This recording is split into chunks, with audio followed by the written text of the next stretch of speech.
Why do you keep breaking promises to yourself? Not to your boss, not to your partner, to you.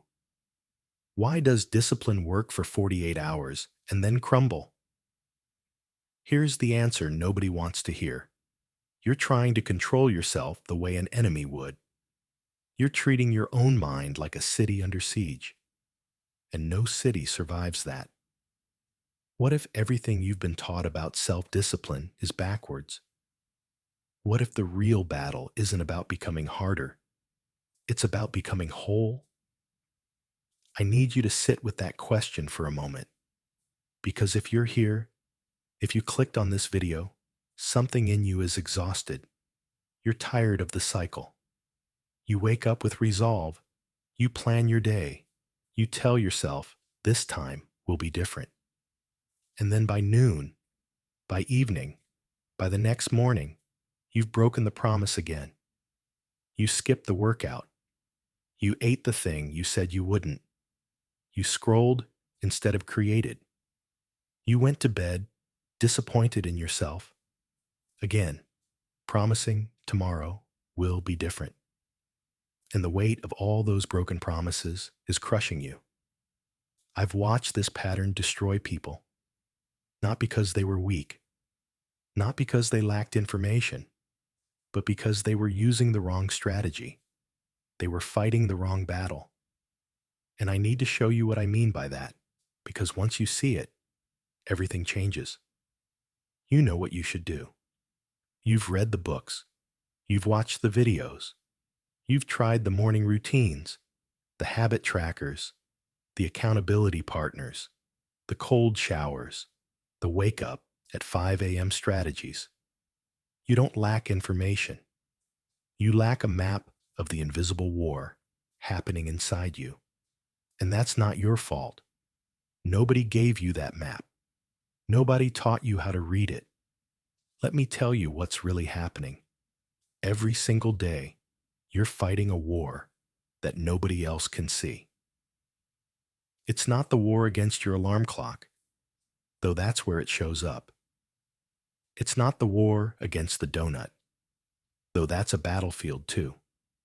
It's the war between the version of you that wants to grow and the version of you that wants to stay safe, between the part that has vision and the part that has fear, between who you were yesterday and who you're trying to become tomorrow. And right now, you're losing that war. Not because you're not strong enough, but because you're using tactics that guarantee defeat. Here's what nobody tells you about discipline. The version you've been sold, the one that says wake up earlier, push harder, no excuses, suffer more than yesterday. That version is why you're exhausted. It's why you keep breaking. And it's a strategy I would never use on a battlefield because it destroys your own army before the enemy even arrives. I want to share something with you. Something I learned not from books, but from watching thousands of battles, thousands of people, thousands of moments where everything hung in the balance. The strongest person in any room isn't the one with the most willpower. They're not the one who can force themselves to do the hardest things. They're the one who stopped fighting themselves. They're the one who figured out how to move as a unified force instead of a divided army. And that difference, that shift from division to unity, is everything. Let me paint you a picture. Imagine an army camp split down the middle. On one side, you have soldiers who wake at dawn, sharp, ready to march. They're motivated. They have clarity. They know the mission. On the other side, you have soldiers who are still asleep or awake but resentful, confused about why they're even there, dragging their feet, questioning everything. Now imagine the general in charge of this camp. He sees the division, and he's furious. He starts screaming at the slow soldiers, calls them lazy, threatens them, punishes them, forces them to march even though they don't want to. what happens? The fast soldiers, the motivated ones, they start getting tired, not from the march, but from carrying the dead weight. They grow resentful. Why should we have to compensate for them? The slow soldiers, meanwhile, they don't suddenly become motivated. They become more resistant, more bitter. They start sabotaging the mission, consciously or unconsciously. And eventually, both sides collapse. The fast burnout, the slow give up, and the entire army loses. This is your mind when you try to discipline yourself with force. Part of you wants the goal. That part is awake at dawn, excited, motivated, ready to go. But another part of you is terrified, or exhausted, or legitimately needs rest, or doesn't actually believe in the goal you've set. And when you go to war with that second part, when you shame it, override it, call it lazy, call it weak, call it the enemy, you split your own army. And a divided army always loses. Now imagine a different general. She walks into that same camp and sees the same division. But instead of screaming, she sits down with the resistant soldiers. She asks them a simple question. Why don't you want to march? And she listens, really listens. And she discovers something. They're not lazy. They're marching towards something they don't believe in. Or they're injured and nobody acknowledged it. Or they weren't fed and they're running on empty. Or they're grieving something, and everyone keeps telling them to get over it. She listens to all of it. And then she does something radical. She adjusts the mission. She heals the wound. She feeds them first. She acknowledges the grief. And suddenly, the entire army moves as one. Not because she forced them, because she unified them. This is discipline as strategy, not violence. This is what I need you to understand. You are not one self. You're not a single, unified entity that just needs to be whipped into shape. You are many selves. You're the morning you who's full of hope. You're the afternoon you who's exhausted. You're the part that wants to be healthy and the part that wants comfort. You're the ambitious self and the scared self. You're the disciplined self and the self that just wants to rest. And all of those parts are you. All of them. Bad discipline tries to murder the weak parts. Good discipline integrates them. When you feel resistance, you don't override it. You investigate it. You ask, why don't I want to do this? And you listen for the real answer, not the surface answer, not because I'm lazy. The real answer. Maybe the goal isn't right. Maybe you're trying to be someone you're not. Maybe you need rest, and you've been ignoring that need for so long your body is screaming. Maybe you're afraid, and fear doesn't respond well to being yelled at. I'm going to tell you about a warrior I once knew. People called him the most disciplined man alive. He woke before dawn every single day. He trained until his hands bled. He followed his routine with mechanical precision. Never missed a day. Never broke a rule. And everyone looked at him with admiration. They wanted to be like him. But I watched him closely, and I saw something they didn't. He wasn't disciplined. He was desperate. He was running from something. And he was fighting himself so hard, pushing himself so relentlessly, that he couldn't hear the real enemy approaching. He couldn't hear his body breaking down. He couldn't hear his mind fracturing. And he collapsed the day before the battle that actually mattered. All that discipline, all that suffering, and when it counted most, he wasn't there.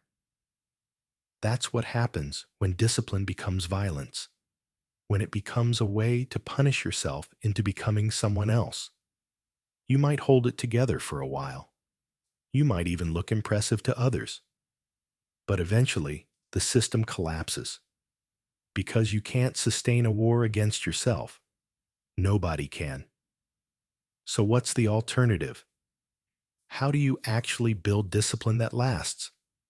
How do you become someone who keeps their promises to themselves without burning out or breaking down?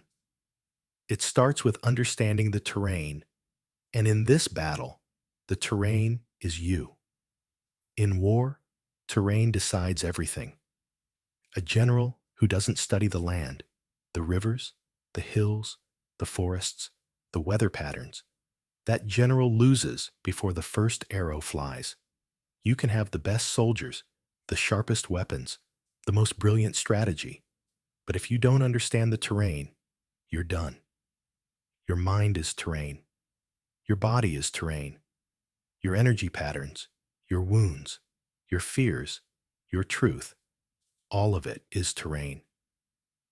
And most people try to discipline themselves without ever studying themselves. They follow someone else's routine, some influencer's morning routine, some entrepreneur's productivity system, some athlete's training program, and they wonder why it doesn't work for them, why they can't sustain it, why it feels like they're constantly swimming upstream. And the answer is simple. You are not them. Your terrain is different. Your battle is different. What works for someone else might be completely wrong for you. So here's what I want you to do. I want you to study yourself like a general studies a battlefield. Ask yourself, when do I actually have energy? Not when should I have energy? Not when does everyone else have energy? But when do I actually have it? Some people are alive in the morning. Their minds are sharp. Their bodies are ready. They can conquer the world before 9 a.m. Other people are dead until noon. Their brains don't turn on until the afternoon. Their creativity flows at night. Neither is better. Neither is more disciplined. They're just different terrain. What time of day is your mind sharpest? What time of day does your body feel strongest? What drains you that you're pretending doesn't? What fills you that you're ignoring because it doesn't fit the productivity guru's template? These aren't frivolous questions. These are strategic questions. Because discipline isn't about forcing a 5 a.m. routine if you're naturally a night person. That's not discipline. That's self-destruction disguised as virtue. Real discipline is about designing your life around your actual terrain, not an imagined one. I'll give you an example. I knew a scholar once who was convinced he had no discipline. He'd try to wake up at dawn to write, like all the great writers supposedly did. He'd set his alarm, drag himself out of bed, sit at his desk, and stare at blank paper for hours. Nothing would come. He'd feel like a failure. He'd shame himself, call himself lazy, undisciplined, a fraud. And this went on for years. Then one day, out of desperation, he tried something different. He let himself sleep until he woke naturally. Turned out that was around 9 a.m. And he let himself do nothing until evening. Just think, walk, read, let his mind wander. Then around 8 p.m., he'd sit down to write, and the words poured out for hours, deep into the night. He'd write until 2 a.m., sleep until 9, and repeat. And in 1 year, he produced more work than he had in the previous 10. Was he more disciplined? No. He just stopped fighting his terrain and started working with it. That's the first principle. Know your terrain. Study yourself with curiosity instead of judgment, because you can't strategize effectively if you're working with false intelligence. And most of what you believe about yourself is false intelligence. It's what you think you should be, not what you actually are. Now here's where it gets strange. Here's the part that's going to sound backwards, maybe even dangerous. but I need you to stay with me. Because this is where most people's understanding of discipline completely falls apart. Sometimes, the most disciplined thing you can do is not be disciplined. Sometimes rest is the strategy. Sometimes quitting is the victory.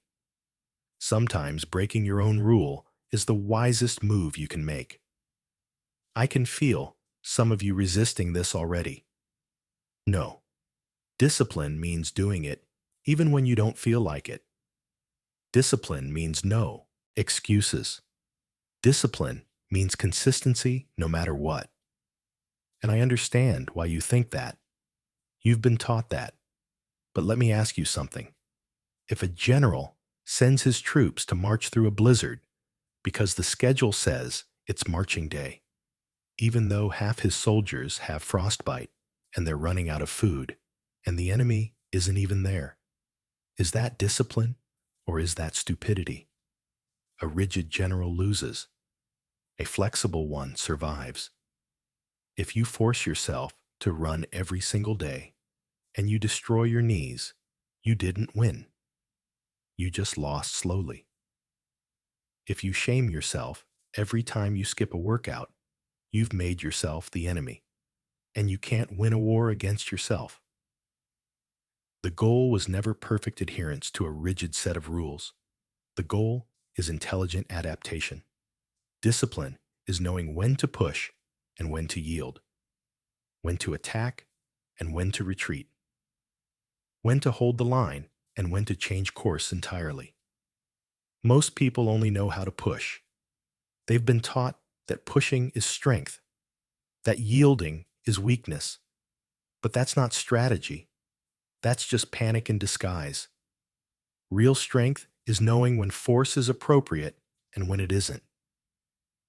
I've seen warriors push through injuries and end their careers. I've seen leaders push their people until those people broke or betrayed them. I've seen people push themselves until they had nothing left, and then they wonder why they can't get out of bed anymore. Let me tell you what actually happens in your body when you use force-based discipline. Every time you override your body's signals, I'm tired, I'm in pain, I need rest, you send a message to your nervous system. You tell it, your signals don't matter. I'm in charge. I'll decide when you rest. And at first, your body complies. It releases stress hormones to keep you going. But eventually, it stops trusting you. It starts to rebel. It shuts down. You call this burnout. I call it your body going on strike because you've been treating it like a slave. And the same thing happens with your mind. Every time you use shame or force to motivate yourself, you're so lazy. What's wrong with you? Just do it. Stop being weak. You're traumatizing yourself. You're creating an adversarial relationship with your own consciousness. And eventually, your mind stops cooperating. It resists everything. Procrastination isn't a character flaw. It's often a defense mechanism against self-tyranny. Your psyche is protecting itself from you. So what's the alternative? Integration, not domination. When you feel resistance, you don't override it. You investigate it. You sit with it. You ask it questions like you'd ask a trusted advisor. Why don't I want to do this? What are you trying to protect me from? What do I need right now that I'm not giving myself? And here's what's wild. When you actually listen to those answers, when you take them seriously, the resistance often dissolves. Not always. Sometimes the answer is just that you're scared and you need to do the thing anyway. But often, the resistance has wisdom. Often, it's telling you something important. Maybe the goal isn't aligned with your values. Maybe you need to rest first. Maybe the approach is wrong, even if the destination is right. Maybe you're pushing for someone else's approval instead of your own growth. I want to share another story with you. There's a kind of battle most people never see. It has no swords, no blood, no visible opponent. It's the 3 a.m. moment when you can't sleep because part of you is screaming that you're failing. It's the Sunday night dread. It's the afternoon slump where you promise you'll start tomorrow, knowing you probably won't. It's the endless cycle of punishing yourself into action, then collapsing into guilt, then punishing yourself for the guilt, then collapsing again. This is the silent battlefield, and it's where you negotiate with yourself, where you make deals you don't keep, where you bribe yourself. Just this once, just today, I'll start tomorrow. Where you shame yourself. What's wrong with you? Why can't you just do the thing? Why are you like this? And every broken promise is a soldier lost. Not because you're weak, but because you're using the wrong strategy. You're treating an internal ally like an external threat. Think about this. Every time you make a promise to yourself and break it, you erode trust. And trust is the foundation of discipline. If you don't trust yourself to follow through, why would any part of you invest energy in your goals? It won't. It'll hedge. It'll hold back. It'll sabotage, not out of malice, but out of self-preservation. Because why commit to someone who's proven they won't show up? This is why the people who seem effortlessly disciplined aren't actually exerting more willpower than you. They've just built a relationship with themselves based on trust. They keep their promises, so they trust themselves. So keeping promises feels natural, so they keep building trust. It's a virtuous cycle. You're stuck in the opposite. You break promises, so you don't trust yourself. So you need willpower to do anything, which depletes you, so you break more promises. It's a death spiral. But here's the good news. You can reverse it, not overnight, not with one heroic effort, but with strategic restraint, with the principle I call small territory fully held. A general who tries to conquer everything loses everything. His forces are spread too thin. His supply lines are overextended. He can't defend anything effectively. But a general who takes one hill and holds it, who secures one position and defends it completely, that general wins. Not immediately, not spectacularly, but inevitably. Because held territory is real progress, and real progress compounds. You've been trying to change everything at once. Wake up early, and work out, and eat clean, and journal, and meditate, and read, and work harder, and be more present, and stop wasting time, and build a side business, and be a better partner, and your army is stretched across 1,000 miles. Every habit is its own battle, and you don't have the resources to win them all simultaneously. So you lose them all, and then you blame yourself for not being strong enough. But what if the problem isn't your strength? What if it's your strategy? What if instead of trying to transform your entire life overnight, you took one hill, one habit, one promise you can actually keep? Not the most impressive promise, not the one that sounds best on social media, the one you can keep even on your worst day. Let me be specific. Not, I'm going to work out every day, but I'm going to put on my workout clothes every day. Not, I'm going to write a book, but I'm going to write one sentence every day. Not, I'm going to completely overhaul my diet, but I'm going to eat one vegetable today. Do you see the difference? The first version requires motivation, energy, willpower, perfect circumstances. The second version is so small, you can do it even when everything is falling apart. And here's what happens. You keep that tiny promise, day after day. And slowly, imperceptibly at first, you start trusting yourself again. You start thinking, I said I'd do this small thing, and I did it. Maybe I can trust myself with slightly bigger things. And the territory expands naturally, without force. Not because you're pushing harder, but because you've rebuilt the foundation. Every kept promise is a soldier who trusts you. Every broken promise is a soldier who deserts. So stop making promises you can't keep. Stop trying to prove something to yourself by taking on more than you can handle. Take less. Hold it. Build from there.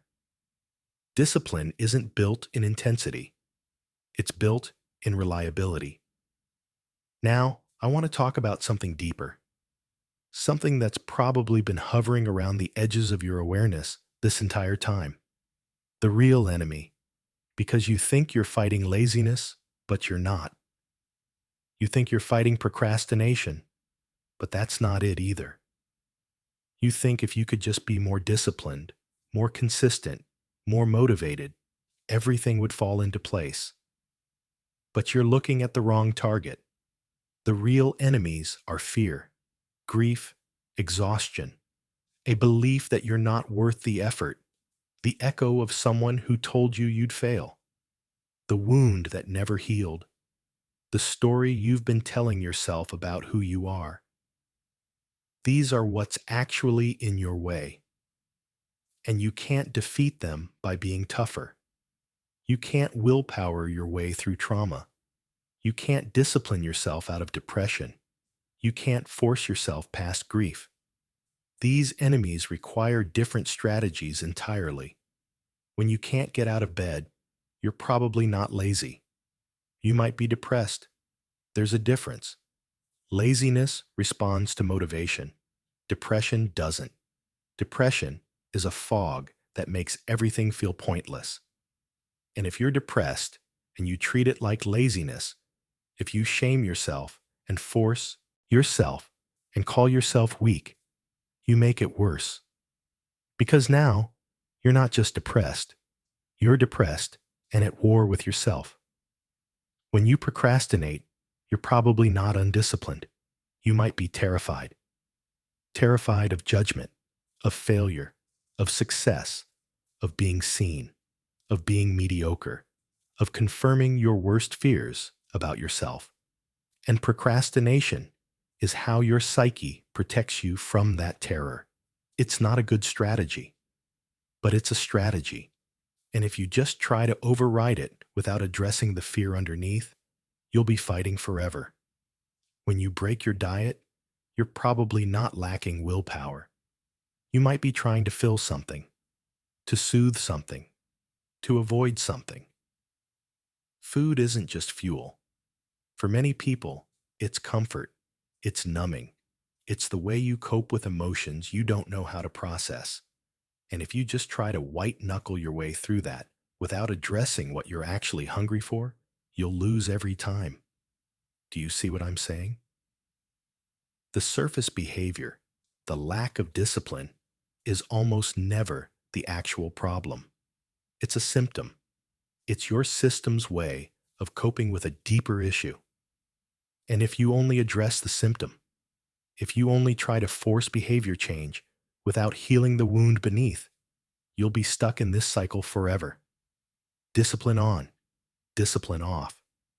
Motivation high, motivation crashes.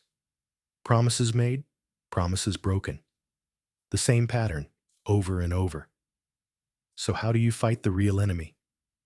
First, you have to see it. You have to name it. And this requires brutal honesty with yourself. Not the kind of honesty that's just self-flagellation in disguise. You're so broken. You're such a mess. What's wrong with you? But real honesty. Compassionate honesty. The kind that says, I'm scared. I'm exhausted. I'm grieving. I don't believe I deserve this. I'm carrying something heavy. And I've been pretending I'm not. Let me walk you through something practical.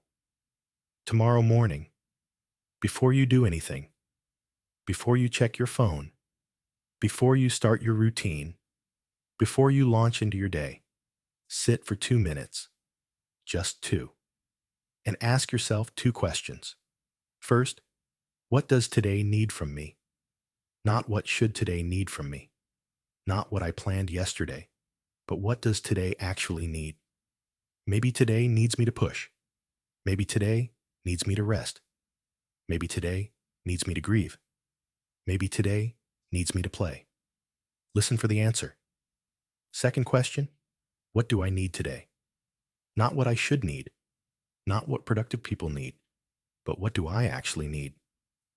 Maybe you need movement. Maybe you need stillness. Maybe you need to create. Maybe you need to do nothing. Maybe you need to cry. Maybe you need to laugh. Whatever the answer is, take it seriously. That's intelligence gathering. That's terrain assessment. That's how a general starts the day. Now, if your plan for the day says run 5 miles, but your body says I'm injured, or your mind says I'm depleted, what do? A bad general ignores the intelligence and follows the plan anyway. A good general adjusts. Maybe instead of running 5 miles, you walk 1. Maybe instead of working out, you stretch. Maybe instead of pushing, you rest. This isn't weakness. This is generalship. This is discipline as adaptation rather than rigidity. And here's what happens over time when you start doing this. You stop fighting yourself. You stop waking up, bracing for battle against your own resistance. You start moving through your day with your whole self aligned instead of half of you dragging the other half forward. And that alignment, that unity, gives you more power than willpower ever could. But I need to be honest with you about something. This isn't a quick fix. This isn't a hack. You're not going to watch this video and wake up tomorrow with perfect discipline. Because what we're talking about here isn't a technique. It's a complete reorientation of how you relate to yourself. And that takes time. It takes practice. It takes patience. For the next week, I want you to make only one promise to yourself per day. 1, not 10.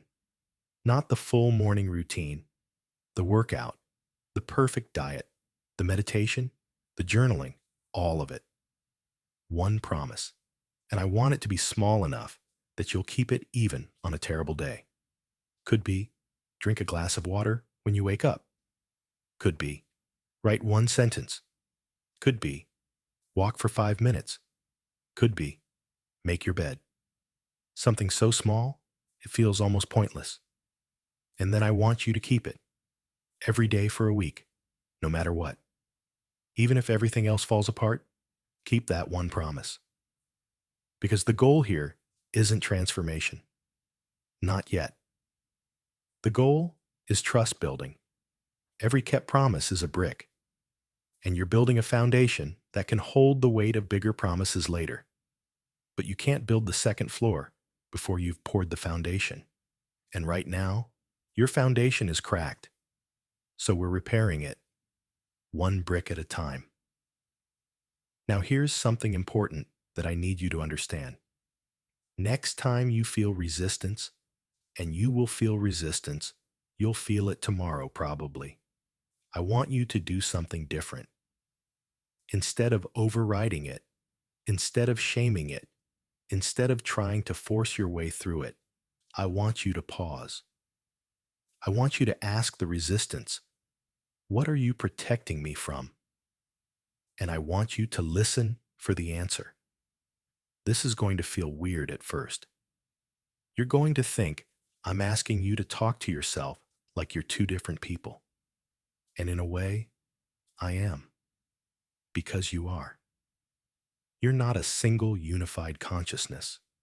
You're a collection of parts, all with different needs and different fears and different desires. And those parts are always talking to each other, even if you don't realize it. The resistance isn't your enemy. It's a part of you trying to keep you safe. And if you can understand what it's trying to protect you from, you can work with it instead of against it. Sometimes the answer will be wisdom. The resistance is protecting you from a goal that isn't actually yours, from a should that you've internalized but don't actually want, from burning yourself out, from repeating a pattern that hurt you before. When that's the case, listen, adjust. Thank the resistance for its guidance. Other times, the answer will be old fear. The resistance is protecting you from being seen, from failing, from confirming that you're not good enough. When that's the case, you acknowledge the fear. You thank it for trying to help. And then you do the thing anyway. But you do it with compassion, not force. You say, I know you're scared, and that makes sense, but we're doing this anyway. And I'm going to be gentle with us while we do it. Do you see the difference? In one case, you're bulldozing through the resistance, creating more internal conflict, more division, more trauma. In the other case, you're having a conversation. You're gathering information. You're making a strategic decision based on intelligence rather than just pushing blindly forward. Every evening, before you go to sleep, I want you to do an inventory, not a shame session, an inventory. Ask yourself, did I keep my word to myself today? If yes, acknowledge it. Really let it land. You said you'd do something and you did it. That matters. That's evidence that you're becoming someone you can trust. Feel that. Let it build. If the answer is no, if you didn't keep your word, then ask, why? And I want you to ask without shame. Not, why am I such a failure? But what happened? Treat it like you're a scientist observing an experiment. Maybe you didn't work out because you were exhausted from poor sleep. That's not a character flaw. That's information. Your body needs better sleep. Okay? That's something to address. Maybe you didn't write because every time you sat down, you felt overwhelmed by the blank page. That's not laziness. That's fear or perfectionism. Okay? That's something to investigate and address differently. This evening inventory isn't about judgment. It's about pattern recognition. You're gathering intelligence about yourself. What are the obstacles? What are the recurring themes? What actually works for you and what doesn't? You can't strategize effectively without good intelligence. And most people are operating with terrible intelligence about themselves because they're too busy judging themselves to actually observe themselves. Let me bring all of this together for you now. Let me show you what this looks like as a complete system, because I've given you a lot of pieces, and I want you to see how they fit together into something coherent, something you can actually use. Discipline, real discipline, isn't a personality trait you either have or don't have. It's not something some people are born with and others aren't. It's a relationship. It's the relationship you have with yourself. And like any relationship, it's built on trust, communication, and mutual respect. Right now, your relationship with yourself probably looks like a bad marriage. One person making demands, the other resisting, both resenting each other, neither feeling heard. What we're doing is repairing that relationship. We're moving from domination to cooperation, from force to flow, from civil war to unified army. And it starts with the recognition that you are not a single entity that needs to be controlled. You are a complex system that needs to be understood. Your body has needs. Your mind has needs. Your emotions have needs. Your spirit has needs. And when those needs are in conflict or being ignored, the system breaks down. Discipline becomes impossible not because you're weak, but because the system is fighting itself. So the first step is always awareness. Study your terrain, know your energy patterns, know what drains you and what fills you. Know your wounds, your fears, your stories. Know when you actually have capacity and when you're running on empty. This isn't self-indulgence. This is strategy. A general who doesn't know his own army's condition is a general who's going to make catastrophic decisions. The second step is integration, not domination. When different parts of you want different things, part of you wants to be healthy, part of you wants comfort, part of you wants to achieve, part of you wants to rest. Your job isn't to choose one part and destroy the other. Your job is to facilitate a negotiation, to find a path that honors both needs. Sometimes that means compromise. Sometimes that means addressing a deeper need so the surface desire dissolves. But it never means internal violence. The third step is building trust through reliability. You make promises you can keep. Small promises at first. You keep them, and you build from there. Every kept promise strengthens the relationship. Every broken promise damages it. So you're strategic about what you promise. You don't try to impress yourself. You try to build trust with yourself. The fourth step is intelligent adaptation. You stay flexible. You respond to changing conditions. You know when to push and when to yield. You don't confuse rigidity with discipline. Real discipline is responsive, not rigid. It's a living practice, not a dead rule. And the fifth step, the one that holds everything else together, is compassion. You treat yourself the way you'd treat someone you love who's struggling, not with pity, not with enabling, but with firm kindness. You hold yourself accountable without shame. You push yourself without violence. You expect growth without demanding perfection. This is the framework. This is how you fight the battle you fight in silence. Not by becoming harder, not by suffering more, but by becoming whole, by ending the civil war, by learning to move as a unified force instead of a divided one. And I'm not going to lie to you. This is harder in some ways than the willpower approach. Because the willpower approach is simple. Just force yourself. Just push through. Just ignore everything else. It's brutal, but it's simple. This approach requires nuance. It requires self-awareness. It requires you to sit with discomfort and investigate it rather than just overriding it. It requires you to be honest with yourself in ways that might be scary.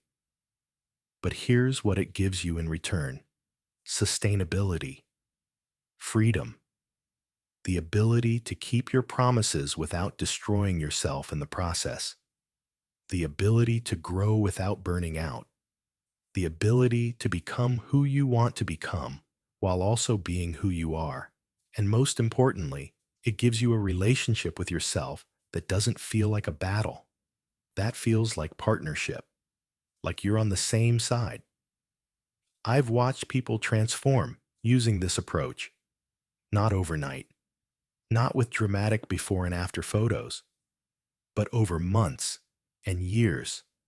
I've watched them go from constantly fighting themselves to moving through life with this quiet, steady power. They're not perfect. They still have bad days. They still break promises sometimes. But they're not at war anymore. They're not waking up every day, bracing for battle against their own resistance. They're working with themselves instead of against themselves. And that makes all the difference.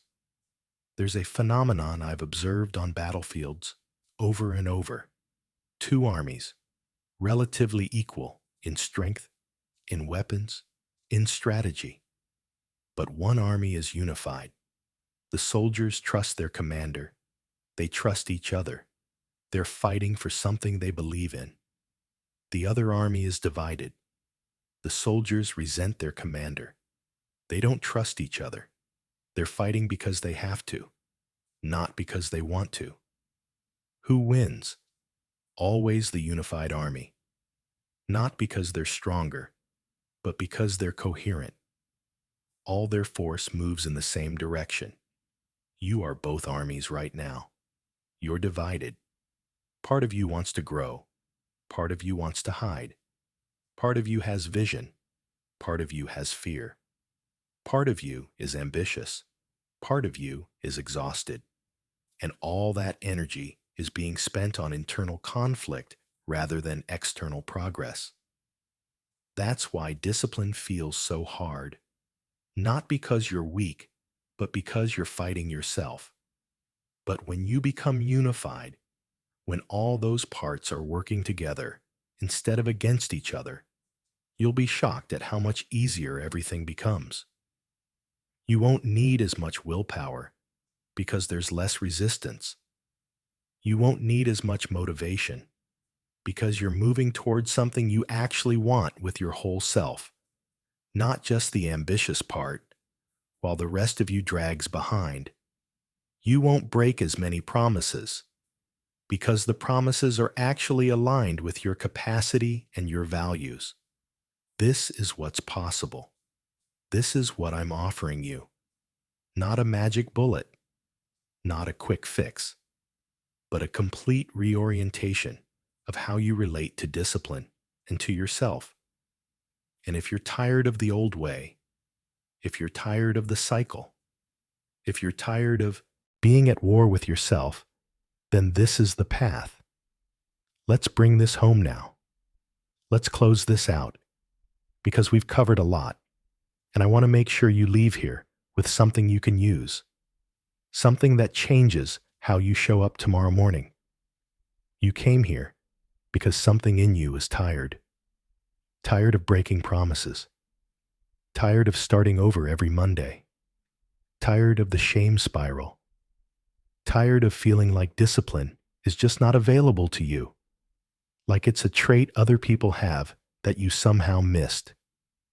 Tired of the gap between who you want to be and who you are at 2 p.m. on a Wednesday when everything falls apart again.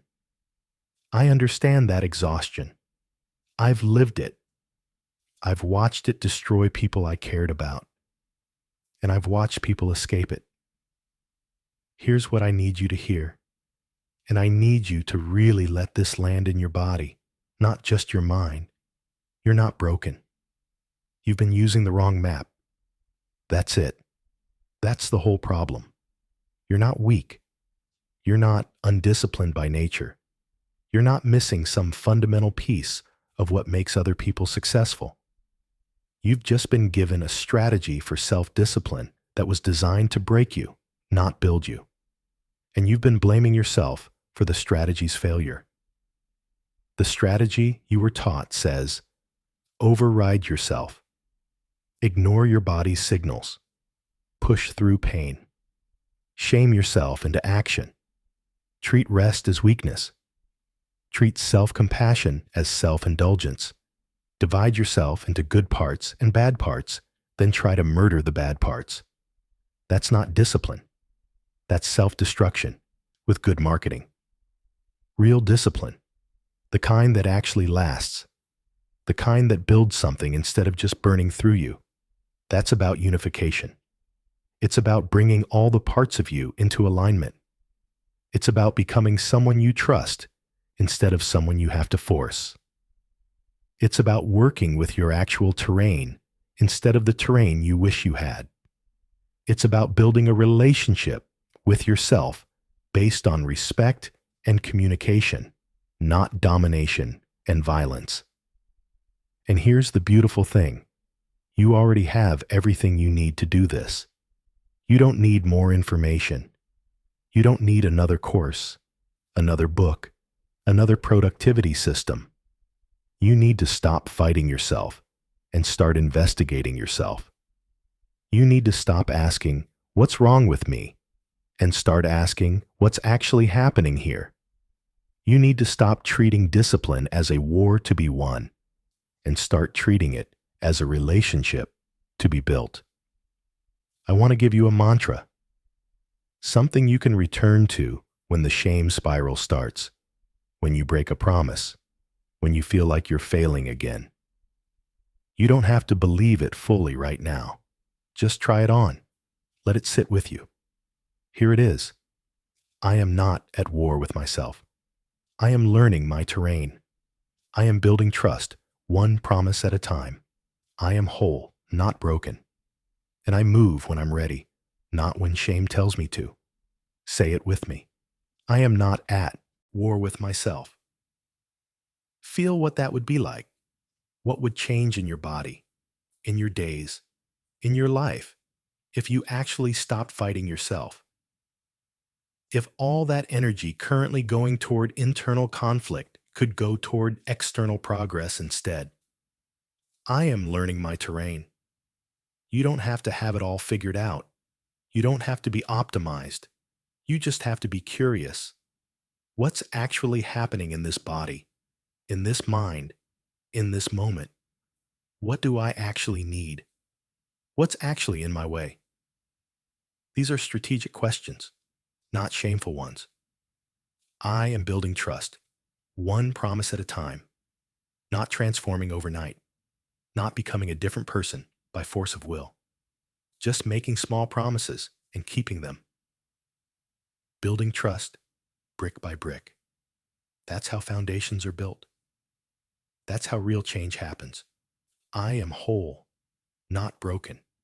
This is the one that might be hardest to believe, because you probably spent years collecting evidence that you're broken. Every failed diet, every abandoned project, every broken promise, evidence. But what if all of that evidence is just showing you that the strategy was wrong, not that you are? What if you're not broken, just misled? And I move when I'm ready, not when shame tells me to. Shame is a terrible motivator. It might get you to start, but it will guarantee you quit. Movement that comes from shame is unsustainable. Movement that comes from readiness, from alignment, from genuine desire, that lasts. And you become ready not by forcing readiness, but by preparing the ground, by healing what needs healing, by addressing what needs addressing, by building trust so that when opportunity comes, your whole self is ready to move together. This is the shift. This is what changes everything. Not a new routine, not a new rule, but a new relationship with yourself, from enemy to ally, from divided to unified, from shame-based to trust-based. And once that shift happens, discipline stops being this thing you have to constantly force and starts being this thing that flows naturally from who you're becoming. Now, I want to talk to you about what happens next, because you're going to leave this video and go back to your life. And tomorrow morning is going to come, and you're going to have a choice. You can go back to the old way, the forcing, the shame, the civil war, or you can try something different. If you try something different, here's what it might look like. You wake up tomorrow. Before you do anything, before the day sweeps you away, you sit for 2 minutes. You ask yourself, what does today need from me? What do I need today? You listen for real answers, not should answers. And then you make one small promise, something you can keep even if today goes sideways. And you keep it. That's day one. That's the whole mission for day one. One promise, kept, nothing else. You don't have to transform your whole life. You don't have to suddenly become disciplined in every area. You just have to keep one promise to yourself. And when you do, you acknowledge it. You let it matter. Because it does matter. Every kept promise is a brick in the foundation you're building. Day 2, same thing. One promise, kept. Maybe it's the same promise as yesterday. Maybe it's different. Doesn't matter. What matters is the pattern you're establishing, the trust you're building. Day 3, day 4, day 5. 1 week of one promise per day. Kept. Do you know what you'll have at the end of that week? 7 pieces of evidence that you're someone who keeps their word. 7 bricks in the foundation. 7 reasons to trust yourself a little more. And here's what naturally happens from there. The territory expands. Not because you're forcing it, but because trust creates capacity. When you trust yourself with small things, bigger things become possible. Not immediately, not overnight, but gradually, week by week, month by month. You'll look back 6 months from now and realize you're keeping promises you couldn't even imagine keeping today. Not because you became a different person, but because you built a foundation that can hold more weight. But I need to be honest with you about the obstacles you're going to face, because you will face them. You're going to have days where keeping even a small promise feels impossible. You're going to have days where the shame spiral comes back. You're going to have days where you break your promise, where you feel like you're back to square one, where you want to give up on this whole thing. When those days come, and they will come, I want you to remember something. A setback is not the same as starting over. If you break a promise, if you have a bad day, if you fall back into old patterns, that doesn't erase the foundation you've been building. The bricks are still there. You don't have to start from zero. You just have to pick up where you left off. And here's how you do that. You investigate instead of shame. You ask, what happened? Not, what's wrong with me? But, what happened? Maybe you didn't sleep well. Maybe you got bad news. Maybe you're dealing with something you haven't acknowledged. Whatever it is, you gather the intelligence. You adjust your strategy for tomorrow. And you make another promise. A smaller one, if you need to. One that meets you where you actually are, not where you think you should be. This is resilience. Not never falling, but knowing how to get back up without destroying yourself in the process. And the more you practice this, the better you get at it. The falls become less frequent. The recovery becomes faster.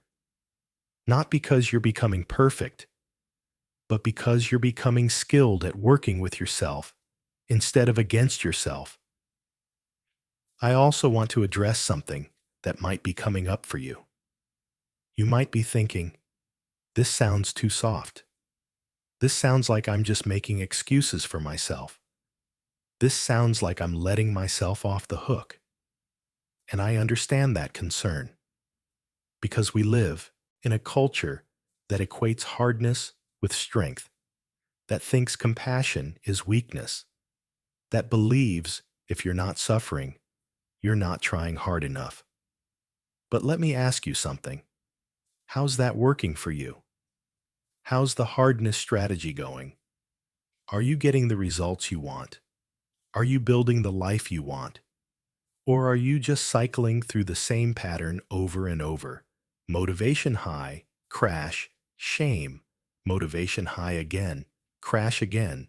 Never actually making sustainable progress. There's a difference between compassion and enabling. Compassion says, I see that you're struggling. I'm going to investigate why, and I'm going to adjust my approach to meet you where you are while still moving toward the goal. Enabling says, it's okay. Don't even try. You don't have to do anything hard. Those are not the same thing. What I'm teaching you is compassionate accountability. You still have standards. You still make promises. You still expect follow-through. But you do it without violence. You do it with understanding. You do it in a way that builds you up instead of tearing you down. And ironically, this approach gets better results than the harsh approach because sustainable change comes from trust, not trauma. Let me tell you what's going to happen if you actually apply this. Not immediately, but over time. You're going to notice that you feel less exhausted because you're not spending all your energy on internal conflict anymore. You're going to notice that discipline starts to feel less like forcing yourself and more like natural momentum. You're going to notice that you trust yourself more, which means you doubt yourself less, which means you waste less energy on indecision and second guessing. You're going to notice that your relationship with yourself improves.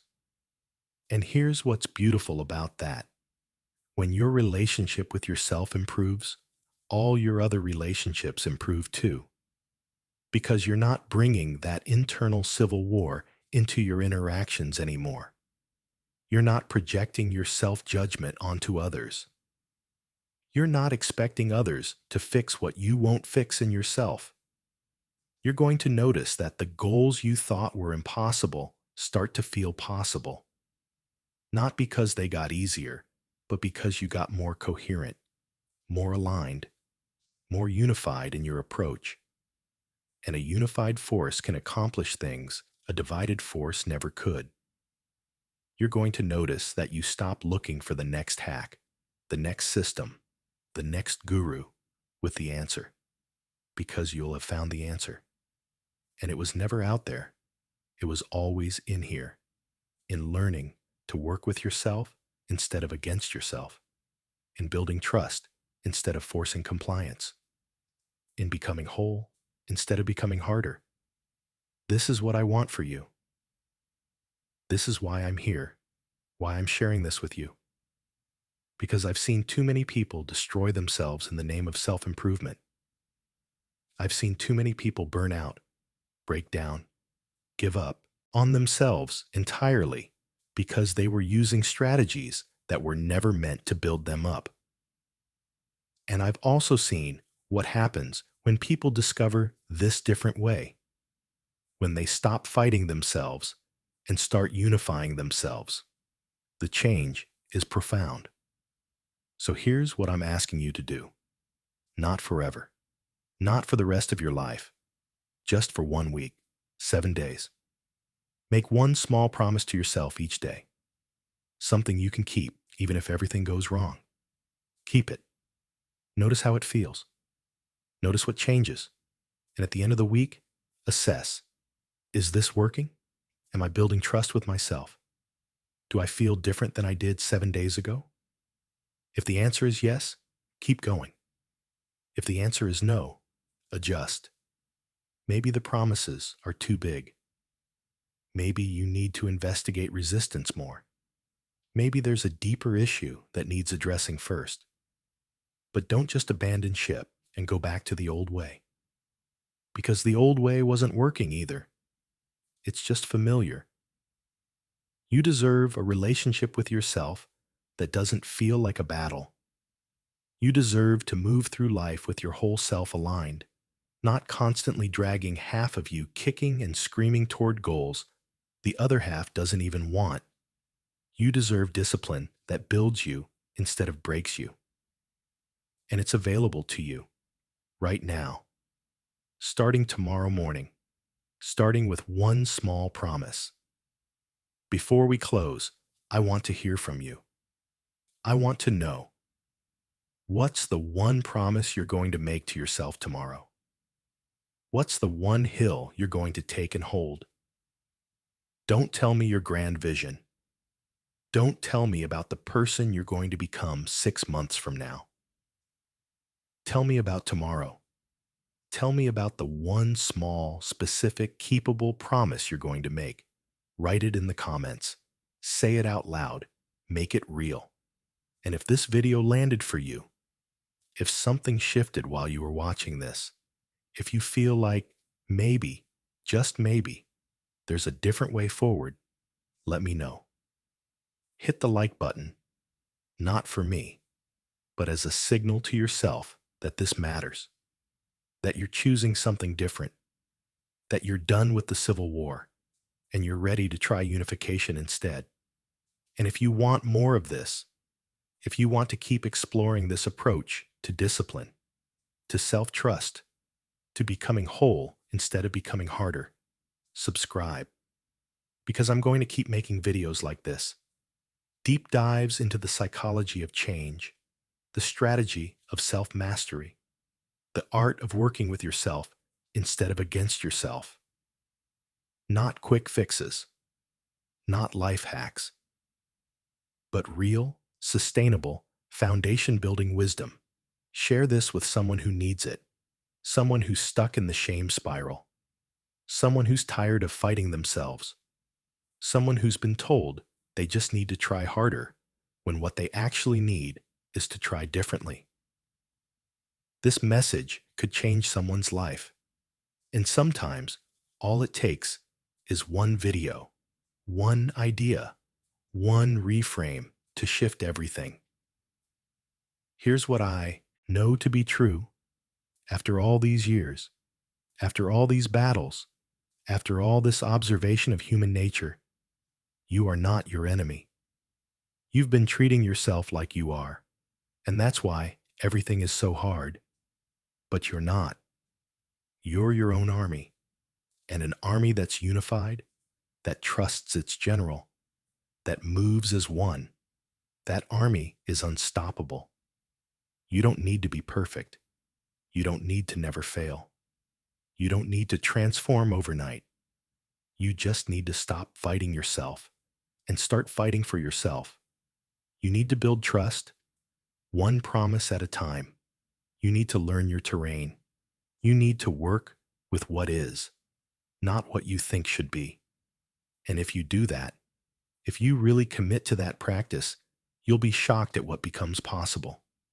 The battle you fight in silence, the 3 a.m. spiral, the Sunday night dread, the endless negotiation with yourself about whether today is the day you finally follow through. That battle can end.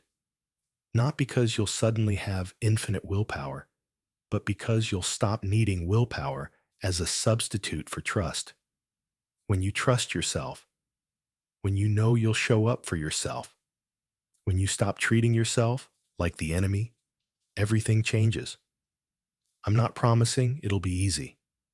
I'm not promising it'll be fast, but I am promising it'll be worth it. Because the alternative is what you've been doing.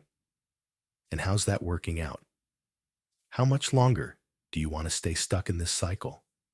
How many more Mondays do you want to start over? How many more promises do you want to break to yourself? You have a choice right now, right here. You can close this video and go back to the old way, the forcing, the shame, the Civil War. Or you can try something different. You can make one small promise tomorrow. You can keep it. You can start building a foundation of trust that can hold the weight of the life you want to build. I know which choice I hope you make. But ultimately, it's yours. You're the general of your own army. I've just given you a different strategy, a map that actually reflects the terrain, a way forward that doesn't require you to destroy yourself in the process of becoming yourself. Take it or leave it. But if you take it, if you really commit to this approach, you won't regret it. 6 months from now, you'll look back at this moment and recognize it as the turning point. Not because of anything magical I said, but because you finally stopped fighting yourself and started working with yourself instead. And that changed everything. You've got this. Not because you're superhuman, not because you're going to suddenly become a different person, but because you're finally going to start fighting smart instead of just fighting hard. You're finally going to unify your army instead of watching it tear itself apart. You're finally going to build discipline on a foundation of trust instead of trauma. The battle you fight in silence can end. The war can be over. And what comes after that, after the Civil War ends, after you become unified, after trust replaces force, that's when your real power emerges. That's when you discover what you're actually capable of when you're not spending all your energy fighting yourself. So go. Make your promise for tomorrow. One small thing, something you can keep, and keep it, not for me, for you. Because you deserve to be someone you can trust. You deserve to move through life without constantly battling yourself. You deserve discipline that feels like partnership, not punishment. And remember, you are not at war with yourself. You are learning your terrain. You are building trust, one promise at a time. You are whole, not broken. And you move when you're ready, not when shame tells me to. That's it. That's the teaching. That's the way forward. The rest is up to you. I'll see you in the next video. Until then, be gentle with yourself. Be strategic with yourself. Be honest with yourself. And most importantly, be on your own side, because that's where the real battle is won. Now go build your foundation, one promise at a time.